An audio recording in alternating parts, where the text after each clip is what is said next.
Satnam, yogis and yoginis, hello, welcome back to one more video.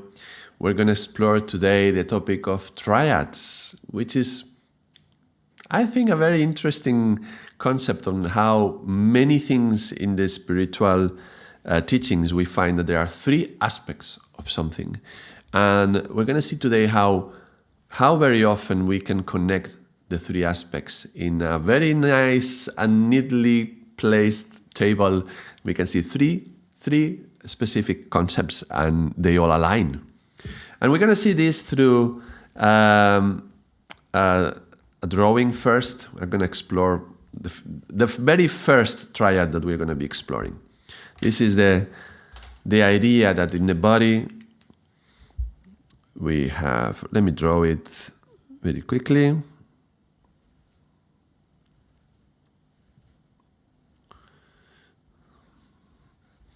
There is three aspects in us.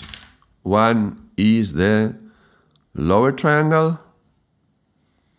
There's the higher triangle. And there is the heart. And when we say lower triangle, we're referring to the lower triangle of chakras 1, 2, 3. And higher triangle of chakras would be 5, 6, 7.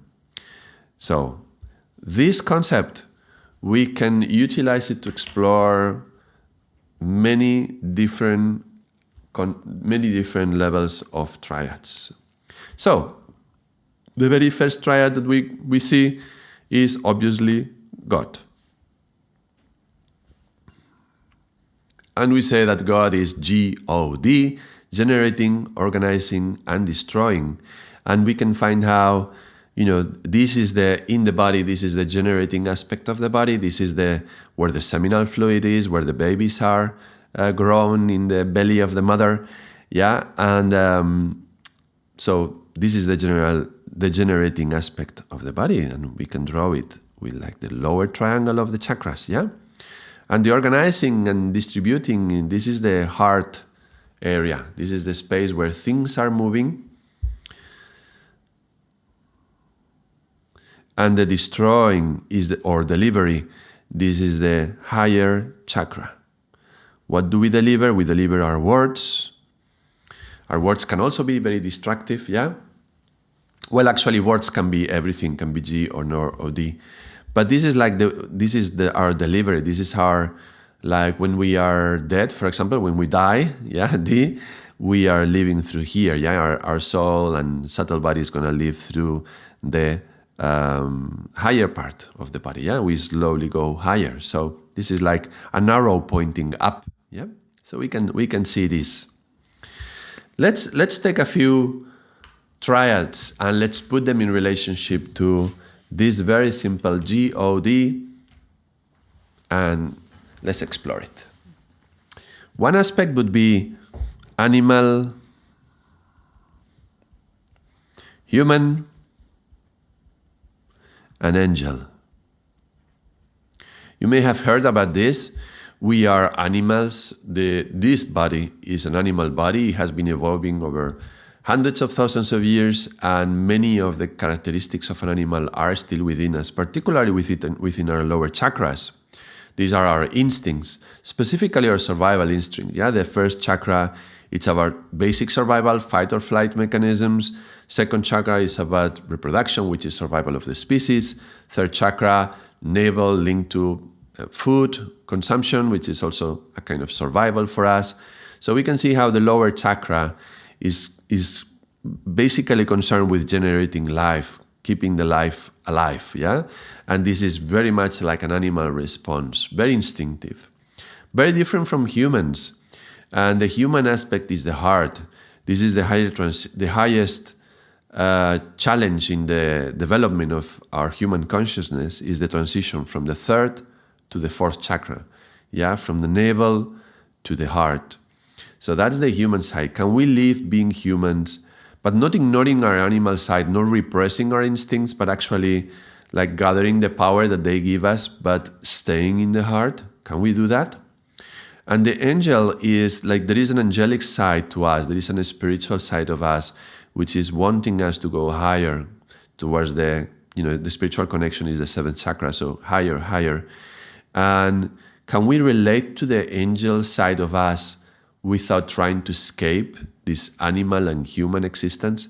Can we meditate without trying to escape from life, but actually to be more present in life? So can we actually bring this angelic aspect within our human existence? Can we raise our consciousness, but without gathering the wisdom of our animal nature and our instinct nature to be in the heart, to live in the heart? Yeah, Buddha said it's the middle path. Yeah, it's not living like an animal, which actually this is terrible. When a human lives like an animal, is worse than an animal. It's actually nasty to an animal to say that. You know, when a man is a pig, it's really disgusting. Yeah, when a man is like a rat, it's really disgusting.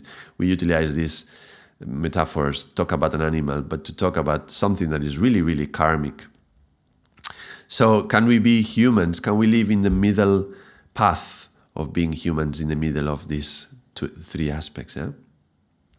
So that's one way to look at it. There is. Let's take a green color.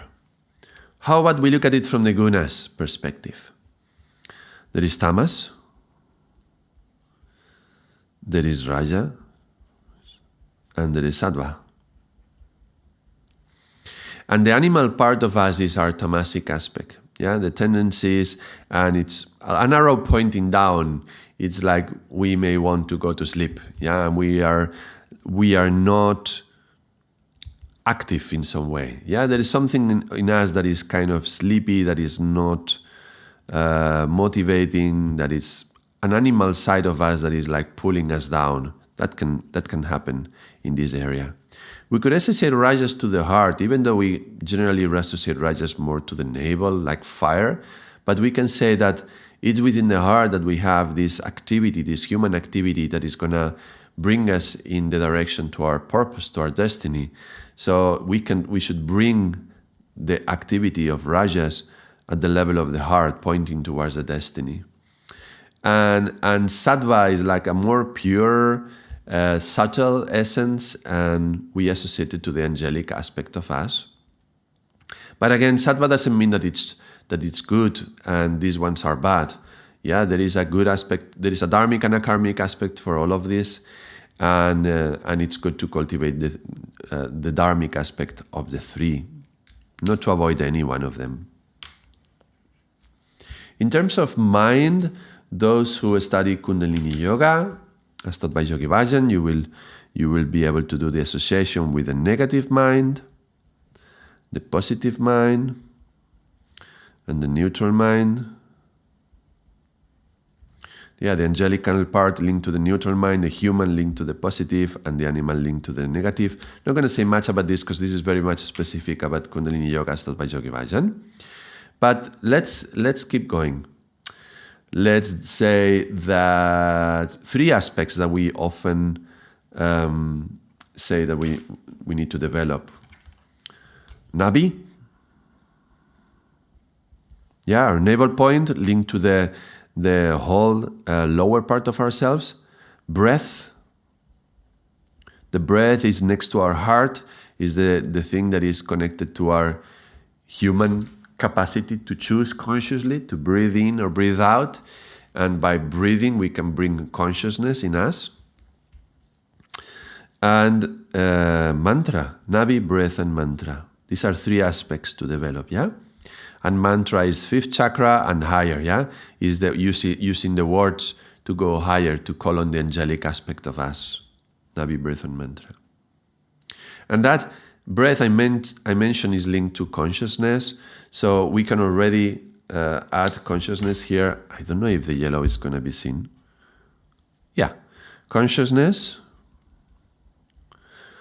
So as I'm breathing consciously, as I'm breathing at will, this is stimulating consciousness. My animal side, this is like my shadow. Yeah, this is the part that I'm not aware of. My instincts are pulling me in one direction or another, but I'm not aware of it. So this is my subconscious. And it could even go down to the unconscious. Now, The higher aspect of this would be the super conscious or higher consciousness, yeah? Or consciously conscious, sometimes we say. I'm going to write super conscious. Yeah? So this is levels of consciousness, yeah? Now, in terms of, this is looking at consciousness, or something that we associate with consciousness, but it's not consciousness, it's mind. I talked about negative, positive, and neutral, but let me put another 3 levels of mind, different kind of mind. This is like the electric mind. This is like the neuronal aspect of it, and the neurons firing, and me thinking thoughts. And those thoughts are going to have an impact through the connection between the nervous system and the hormonal system into the hormonal mind, yeah? And we call it hormonal mind because it has a memory as well, yeah? And there is like an emotional memory within us, and that's happening here in the heart, and it moves through our breath, but it's touching us, yeah? And if we go deeper, that can go into the body, the physical body, and that would manifest as the cellular mind, yeah? How some particular experience can have a very emotional effect and can even go deep to our cells. And the cells in our body retain memory of that experience. And, you know, through physical work like asanas, we can work on it. But yeah, that's happening up to down level, that level of the mind, we could say.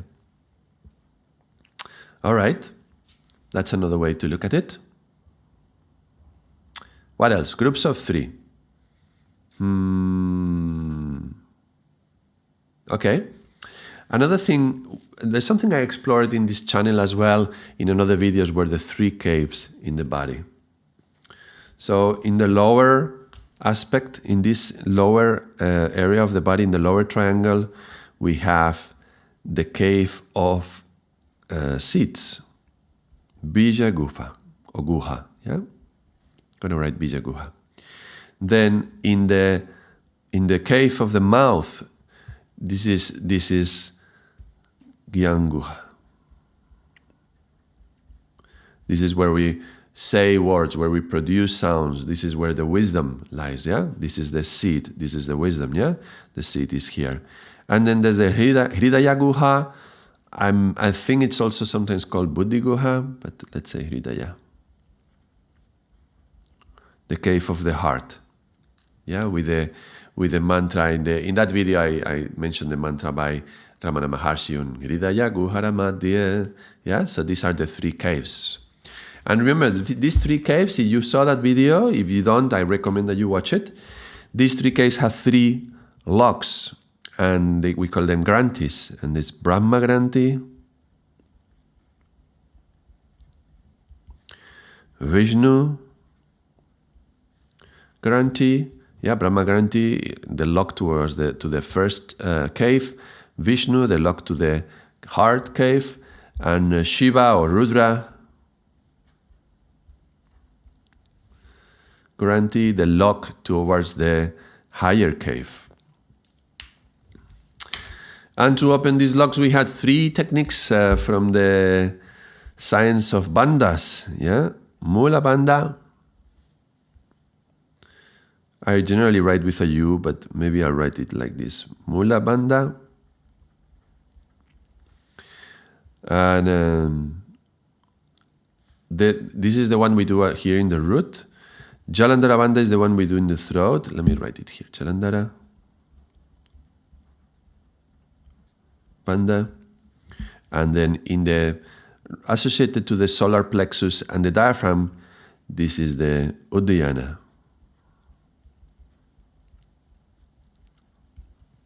Yes? 3 locks to open 3 bandhas to open the 3 locks to access the 3 caves. Good. 3 aspects. Another 3 aspects. Let's see. Okay. Sometimes we talk about. Oh yeah, I got this one. if you read the Bhagavad Gita, there's Krishna is talking to Arjuna, and he's teaching the science of yoga to Arjuna, and he's saying how Raja Yoga, the yoga of kings, Arjuna is a prince, is the one which has 3 aspects to it. So let's write it down. There is karma yoga, the yoga of actions. Kar means creation, and karma is action. So the acting things, doing things, that's related to the lower chakras. And karma yoga is gonna help to purify our relationship and our tendencies linked to the animal side in us. Karma yoga, bhakti yoga,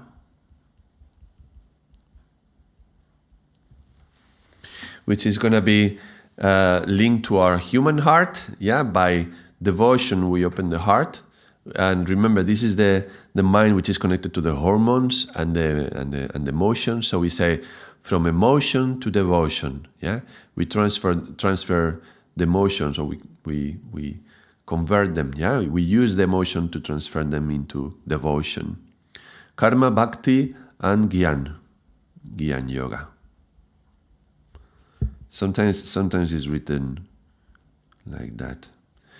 So this would be the yoga of wisdom, and this is how we can utilize this electric mind, the mind that thinks and calculates and tries to understand, to bring the understanding of the teachings, so that we have a right understanding of what is being said. If we don't have the right understanding, we can go into the right action. This would be right understanding and right action, like in the Buddhists mention. So these are 3 aspects as well. And karma yoga helps us to stay in the Dharma and not to create karma, and even to eliminate karma. So this is linked to Dharma.